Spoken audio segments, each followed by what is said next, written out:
All right, now the more I think about this Trump animal spirits rah rah stimulus thing, and again, let me just say I voted for Trump and I hope he does succeed. But the more I listen to people and the more I think about it, really I start to think that this has the greatest potential for disappointment than Obama saying he was going to help working people, which was a huge disappointment. And believe me, I'm no fan of Obama. I'm so happy to see him go. But first of all, you remember Obama came in. We were having the worst financial crisis since the Great Depression. He did step up there and say we needed a fiscal stimulus. It was way too small and it didn't have enough real, spending. It was a lot of tax incentives and this kind of stuff. And I said at the time, it's going to be too small and everybody's going to say that, the stimulus didn't work, but it did work. But Trump stuff, the only thing I'm hearing now, really, if you think about it, you don't even hear very much about the infrastructure, $1 trillion infrastructure investment anymore. That's kind of gone silent. The only thing you hear about is this ridiculous corporate tax cut that's supposed to stimulate everything, and this bringing back the profits, which I just went over, which is just nonsensical.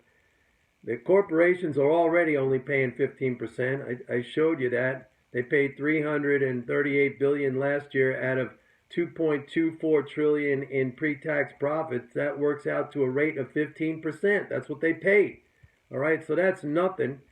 Then he's got all these guys in there. This Mickey Mulvaney, his budget director, he's a big-time fiscal hawk. He wants to cut Social Security. He wants to cut Medicare. Tom Price, head of HHS, he wants to cut Medicare. All these guys are big-time fiscal hawks, right? So, I mean, this thing has, in fact, I'll go out on a limb here and make a prediction that, because I've already said I think that the the possibilities of a recession are high. I don't see the people in place in the Trump team so far who are really the kind of spending, thinkers that we need. Look, tax cuts, I mean, we could really sit here and argue how effective they are. First of all, you have to earn enough money to even owe taxes, and unfortunately in this country, a lot of people don't. And the working poor, people who have jobs, they're getting taxed through FICA. That's the Social Security. Those are payroll taxes, and he's not talking about any payroll tax cut.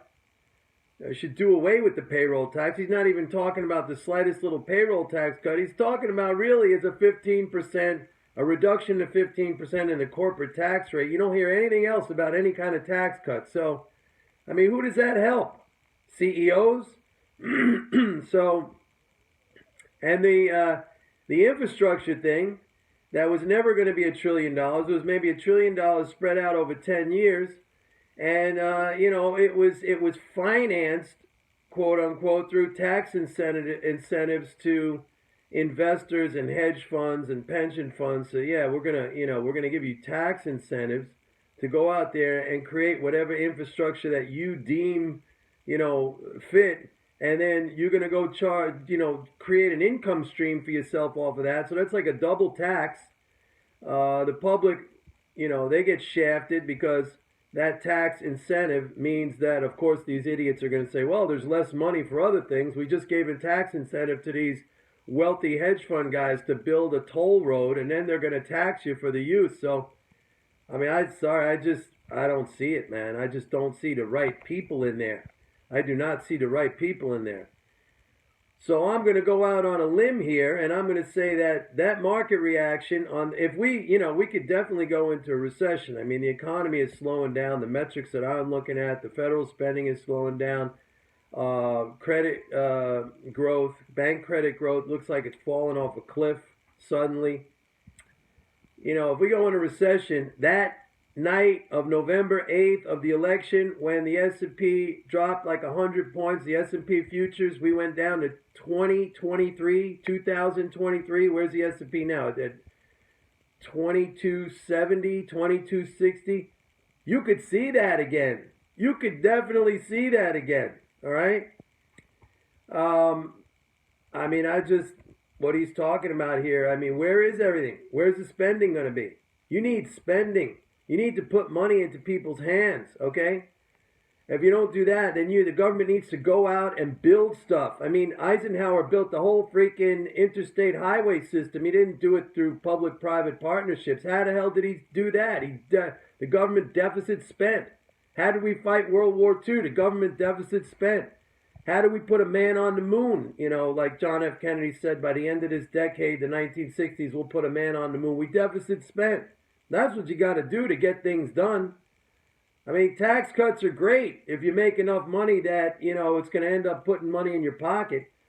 But like I said, most people, was it 2.5 trillion of the 2.8 trillion collected in federal taxes, that's payroll taxes.